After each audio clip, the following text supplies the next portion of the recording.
Democracy was invented in the USA by the Founding Fathers, who would be spinning in their graves if they could see how the government is imprisoning us in our homes. And in the next few weeks, it's my intention to dig up those graves of the Founding Fathers and tell them personally the facts of the situation. I wanted to celebrate this moment artistically by presenting it as performance art, where I use myself as both the medium and ultimately the artwork. So I'm dressed as a baby to symbolise me being born as an artist, and I'm scrunching this pillow with insurance written on it. That's me destroying the thing that's suffocating me while singing the word muses to the heavens, which is what's giving me inspiration. This morning, I had to lie face down on the whole floor and not move a muscle for an hour when Frank came round to the front door. And then this afternoon, there he was again. I had to scurry into the cupboard under the stairs. Muse! I'm stuffed because if I don't answer, they think that I'm dead. Frank tried to get in by putting a kitchen ladle through the letterbox. Do-gooding bastard. As a divorce lawyer, I can understand how difficult it can be for you being cooped up with your husband.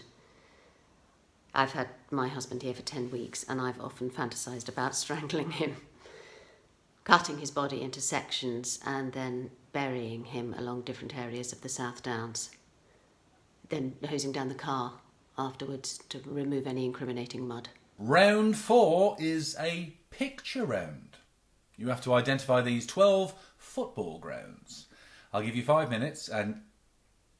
No, they don't all look the same, Mum. I've been broke into a house for 8 weeks now because of this bloody lockdown. Do you have any idea what that does to your confidence as a housebreaker?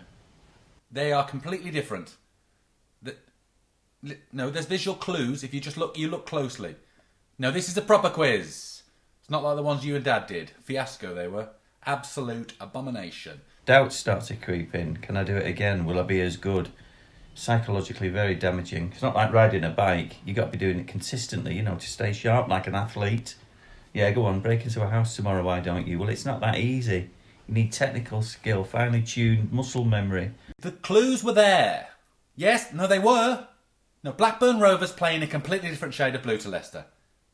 And Cardiff. I'm using cognitive behavioural therapy to help me battle my doubts. It's slow, but I've got to do it because the thought of never breaking into another house makes me quite depressed. The Ledbetter interviewing Adam Mackenzie for the record interview is conducted via Zoom. So, are you going to confess, or am I going to have to beat it out of you? Obviously, when I next interview you in the room. Well, it could be very soon, Adam. Well, September, possibly. I would like to report June Greaves of 17 The Meadows, Orpington, and her constantly barbecuing husband, Ralph. You just think about that, Adam, in the next 2 minutes. We need to upgrade. They were stargazing last night outside the front of their house for 11 minutes on the front pavement, which is an activity not covered by the current restrictions. Well, I could verbally abuse you, Adam. I do have that option. Oh, that shirt you're wearing is shocking. Oh, I think you do care. And I think you cared about the girl you murdered too. No, the girl you murdered. How do you murder a shirt? This ball with spikes on it signifies the virus, and I'm cowering from it because it's scary. But then I'm also bowing to it with respect, because without it I wouldn't have had this life-changing experience. Cower from the virus, bow to the virus. I think if you're having problems with your husband, do try to give each other space. However tempting it is to cosh him with a spade and dispose of the body in a bath of acid, whilst telling the neighbours that he's self-isolating at his mother's. whilst using his phone to create a series of texts to indicate that he's feeling a bit down and liable to do something suicidal. This sculpture of a horseshoe signifies how lucky I am. Ooh, can you hear the sound of that horse? I can. Clip, clop, clip, clop, clip, clop, clip, clop. Cower from the virus, bow to the virus. Cower, bow. Hi, Keith. Thanks again for doing all the shopping for us. I'd do it myself, but what with the emphysema, I'm not really allowed out.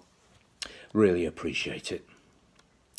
Now, we've run out of Dijon mustard, and Teresa's very picky about what she likes, so I wondered if you'd mind popping down to Dijon for us and pick us up a jar of the locally produced stuff.